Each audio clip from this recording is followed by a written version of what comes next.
Team-initiated problem solving. Solving problems with precision.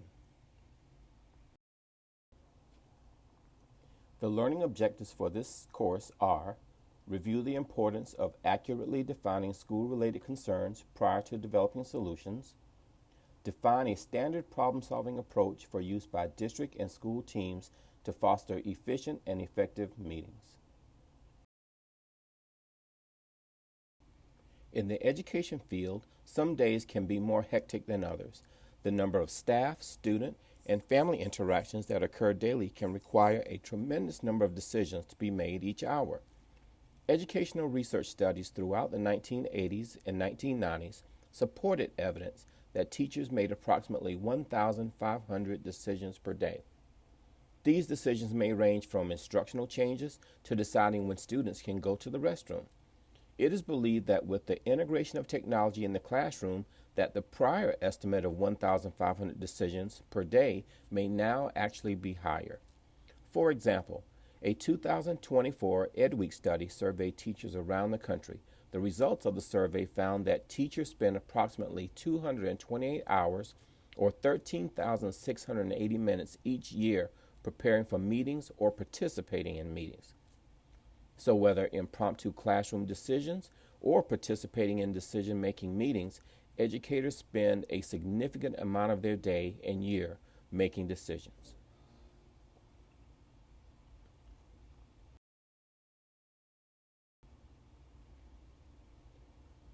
Making decisions and achieving measurable results can make it all worthwhile. But what happens when teams are not seeing progress with their concerns? The frustration is not whether your team or school has a problem, it's whether your team is dealing with the same problem month after month and year after year. Educators aren't tired from solving problems, they are tired from solving the same problem over and over.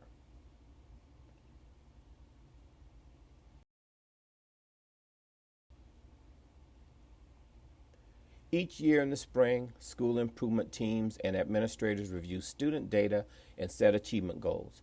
In August of the following year, teachers review academic data for their students and set target goals. From third grade reading scores to reducing student suspensions to increasing graduation rates, staff are organized into teams to address these issues. In too many cases, however, educators find themselves feeling frustrated from making little to no progress on their target goals.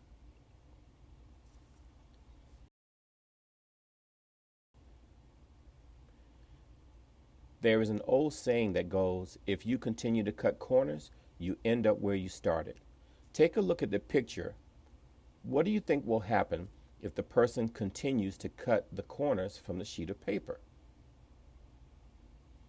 As you may have guessed, eventually the rectangle will become a circle. When educators make hurried, rushed decisions during meetings, there is a good chance that they will end up with the same results.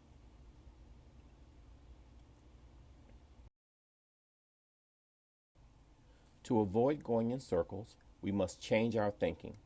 Effective staff systems refers to everything that school districts do to support staff learning and growth. Examples of staff systems are workshops, technical assistance, and coaching. Effective student practices refers to everything that school staff do to support student learning and growth. Examples are culturally responsive instruction, academic assessments, and positive classroom environments.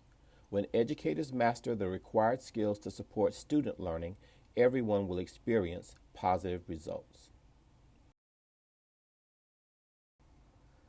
Given the number of problems addressed each day, educators tend to get in the quick fix mode of decision making. A problem is identified and we quickly offer the easiest solution to fix it. The issue with this approach is we may only be solving the problem for the moment. We provide a quick solution without fully understanding the problem, and more than likely, one day, 1 week, or 1 month later, the same problem is being solved again. A more effective approach is team-initiated problem solving, also known as TIPS. It is a nationally recognized approach for solving problems in schools. TIPS is also supported by the North Carolina Department of Public Instruction. The six-step process guides teams through the problem-solving concerns by defining the problem with precision. This makes developing effective solutions much easier. Let's take a look at the steps for the TIPS model.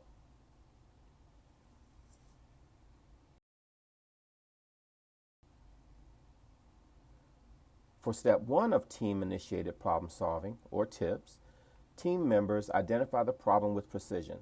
There are two parts to step 1. Teams first identify a primary problem of concern. This general primary statement indicates the difference between what is currently happening and what is desired. The primary statement gives an indication of what is typical for the group or school. For example, the primary problem of concern may be student attendance. The norm may be for 95% of students to attend school each day, but 87% may be your school's average daily attendance. The second part of step 1 is to identify the problem with precision. Here, data is key for accurately defining the problem. Continuing with the attendance example, we might define the problem with precision by saying that the average daily attendance for our school is 87%, but the normal average daily attendance is 95%. This is a problem of concern because students who do not attend school regularly miss valuable instructional time. This is an example of defining a problem with enough detail for all to fully understand. When teams state the problem in this way, it provides a starting point as well as a destination. We will show more examples of precision problem statements later. Let's take a look at how the data drill down techniques helps teams to define problems with precision.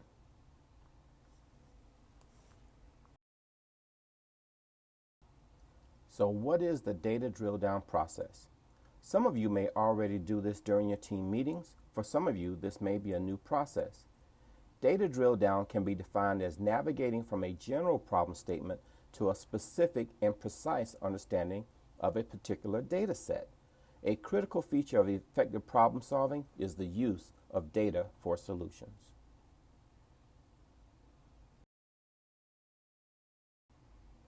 As educators, you have access to a number of academic and behavior data sets, but with so many choices, it can be overwhelming as to where to begin. Data drill down uses the 5 W's of who, what, where, when, and why to support understanding of problems at the precise level. Consider the 5 W's as if they are filters to help you narrow your focus from general to specific or from primary to precise. Depending upon the primary problem, teams may begin with either who, where, or when, but why is always the final piece of the puzzle that teams add to the precision statement. In the quick solution thinking, most teams begin with the why, which is faulty thinking. You cannot move to the why until you know the other 4 W's.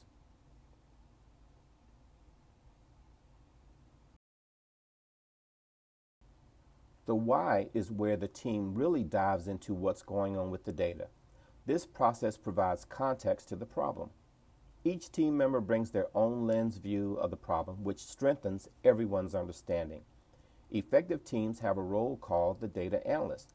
Depending upon the data platform that a team is using, the data analyst reviews the data set prior to the team meeting to generate the primary problem statement for team decision making.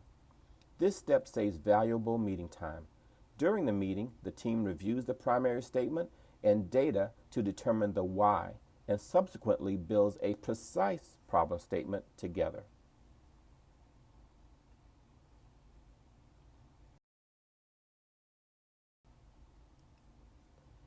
Here is an example of a primary problem statement identified by the team's data analyst prior to the team meeting.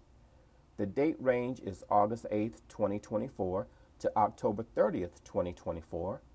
The what is an increase from the previous month in office referrals for skipping. The data analyst applied the data drill down filters of where, which is cafeteria during lunch, when, which is first lunch block, who is ninth grade scholars. During the meeting, the team developed a shared agreement of the why. Students are extending their social interaction time and staff are not monitoring first lunch to move students to class. Let's look at another example of a primary statement and how it is defined with precision using data drill down.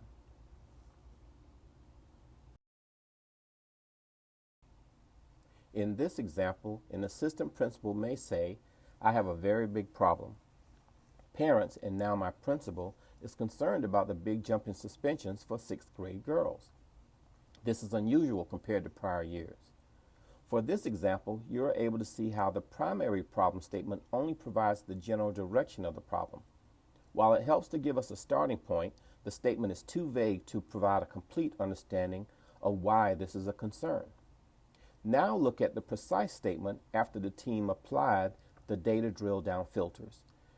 Based upon the data, the team decided that 6th grade Asian girls over the past month account for 73% of the total number of suspensions for all 6th grade students. These suspensions are a result of physically aggressive behavior in hallways and cafeteria. The most frequent day is on Mondays. This may be caused by social media disputes. You can see that adding the who, what, where, when, and why reveals possible solutions that are directly aligned with the problem. This precise problem statement can also be shared with staff, parents, and possibly students to gather their feedback for potential solutions to the problem.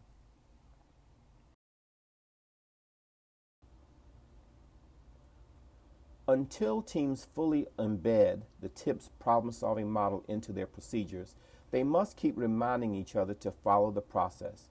It can be too easy to fall into old habits of see a problem, fix a problem. A major error is to launch into problem solving before the problem has been fully defined with precision. Typical preemptive solutions that occur is discussions for what we did last year, what my cousin did with her son, what I can buy or download as a package on the internet, what I can buy as a training from an expert. Implementing behavior solutions without taking the time to define why a problem behavior keeps happening is as likely to produce plans that make things worse as plans that make things better. Now that you have a better understanding of precision problem solving and data drill down, let's move on to the next steps of the TIPS model.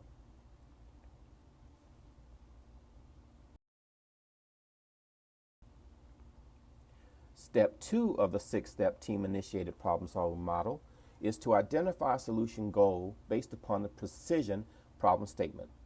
It is important to set only one goal. In too many instances, teams attempt to solve too many problems at once with little success on any of their concerns. Identify only one issue, and once that is resolved, move to the next problem of concern. Solution goals should be measurable and have a time constraint when it will be accomplished. Here you can see examples of team goals related to bus behavior and reading scores. Depending upon the time of year and the complexity of the problem, a team may decide for a monthly, end of the quarter, or end of year goal. For example, the physical aggression goal should be a monthly status check due to concerns for student safety. For the reading goal, a team may set quarterly status checks in line with benchmark assessments.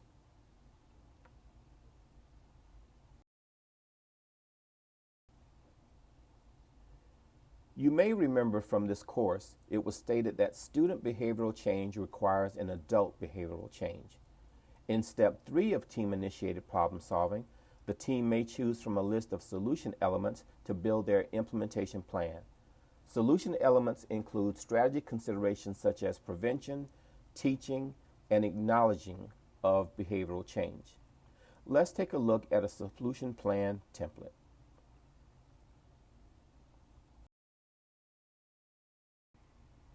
This is a Solution Actions menu, available as a resource for district staff. The left column identifies the basic elements that are considered for any solution intervention. Based upon their precise problem statement, the team will select elements in the first column and choose a solution from the second column.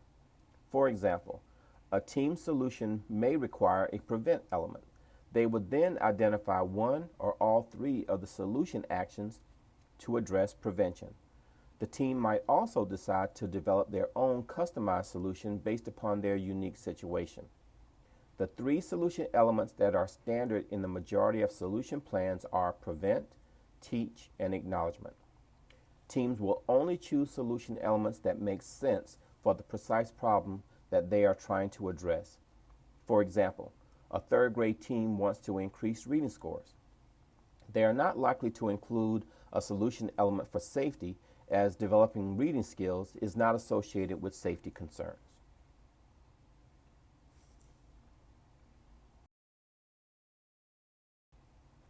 After the team selects the elements and actions for their solution plan, they must now implement the plan. During step 4, the team will implement their solutions with high fidelity. Unfortunately, many teams develop plans that never get started. This may be due to an issue of solution buy-in from team members. Step 4 reminds teams to implement the solutions with high integrity. Integrity is defined as the state of being whole and undivided. Everyone on the team has a role to play. All members should put forth a good faith effort for their portion of the solution plan. This step must also include some level of accountability for team members. Questions for teams to consider are: what steps will administrators take if team members consistently fall short on completing their assigned task? What happens if an administrator consistently fails to complete their assigned task?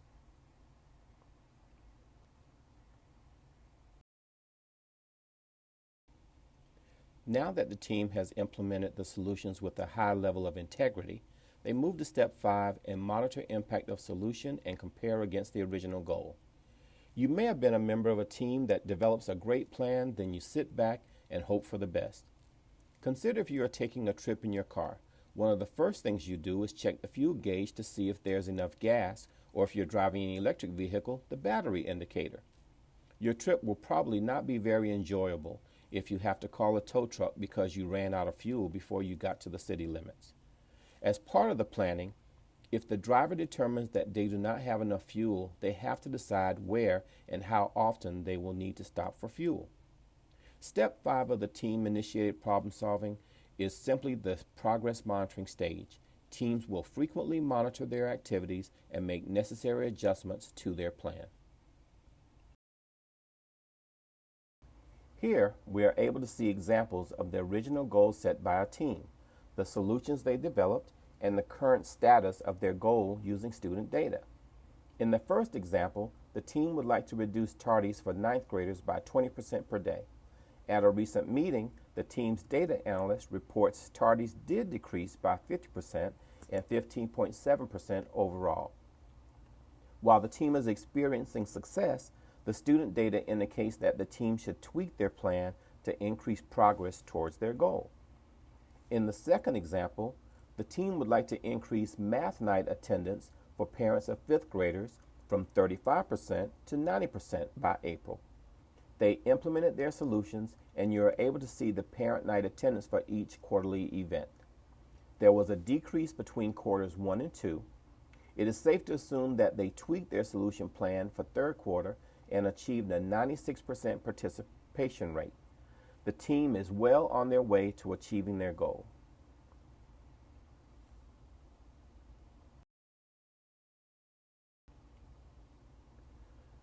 Step 6 is the final stage of the TIPS model.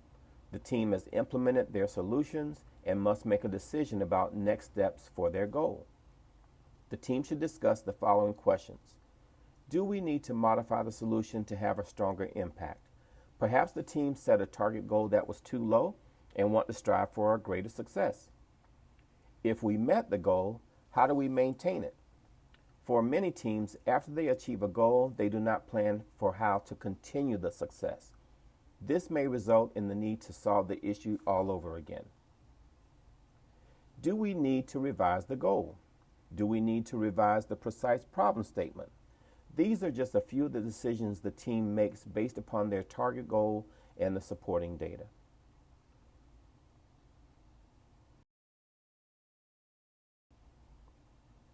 You have reached the conclusion of this course. You have learned educators spend a significant portion of their day making decisions which can result in decision fatigue. The typical decision-making team does not spend enough time accurately defining the problem of concern. When problems are defined with precision, teams are more likely to develop effective solutions which bring about desired change. And finally, team-initiated problem solving is an evidence-based process for improving the decision-making ability of school teams. Implementation tools and technical support are available for your use. Contact your administrator for additional information.